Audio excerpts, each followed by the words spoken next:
Assalamualaikum warahmatullahi wabarakatuh. Perkenalkan, kami dari kelompok 4 yang beranggotakan Anissa Sakinah, Sulis Umala Solehah, Husnul Khotimah Az-Zahra, dan Zelmi Widianti. Kami akan menjelaskan tentang pemahaman sebagai capaian belajar understanding by design. Jadi, UBD memiliki capaian pembelajaran berupa pemahaman atau understanding. Namun, pemahaman pada UBD merupakan pemahaman yang menyeluruh. Jadi, selain pembelajar atau peserta didik memahami konten pembelajaran, mereka harus memahami apapun akibat dari aktivitas belajar yang mereka lakukan. Pemahaman dalam UBD memiliki 6 aspek, yaitu yang pertama dapat menjelaskan. Jadi, siswa dikatakan telah memahami suatu pembelajaran apabila siswa dapat menjelaskan atau memberikan contoh fenomena, fakta, dan data secara sistematis, dan dapat pula membuat atau memberikan contoh atau ilustrasi dari pembelajaran yang telah dilakukan. Yang kedua yaitu dapat menafsirkan.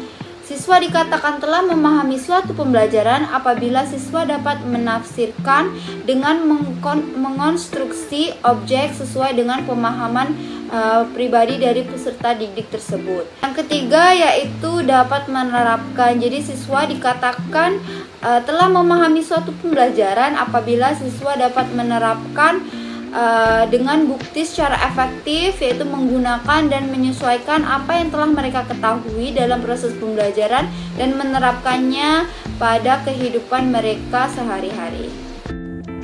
Baiklah, saya akan melanjutkan pemaparan dari rekan saya, yaitu tentang aspek pemahaman UBD dari poin keempat sampai poin ke-6. Poin keempat yaitu memiliki perspektif. Bagaimana peserta didik dianggap memahami pembelajaran apabila peserta didik memiliki perspektif atau pendapat serta pandangan terhadap sesuatu secara kritis.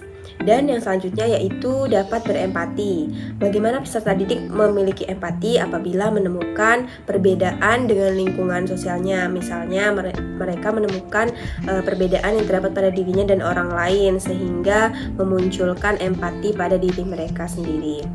Poin yang terakhir yaitu memiliki pengetahuan diri. Bagaimana peserta didik dinilai memahami atau memiliki pengetahuan diri jika mereka memiliki kesadaran memahami gaya pribadi mereka sendiri, memiliki prasangka, dan juga mempunyai kebiasaan pikiran yang membentuk dan menghambat pemahaman mereka sendiri, serta menyadari apa yang mereka tidak mengerti, dan mereka juga mulai merenungkan arti pembelajaran dan pengalaman.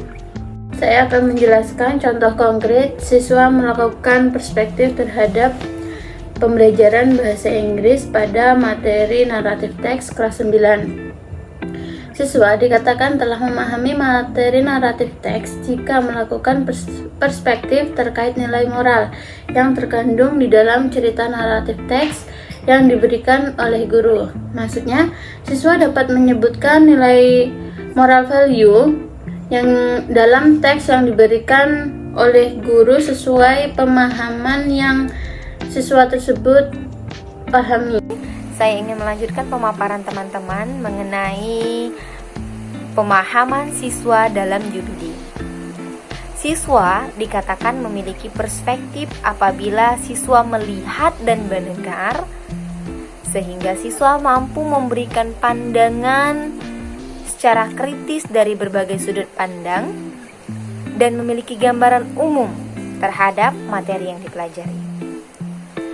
Contohnya, pada pembelajaran report text, siswa memiliki pemahaman mengenai apa itu report text, apa fungsi report text, dan apa saja struktur dari report text, serta contoh dari report text tersebut.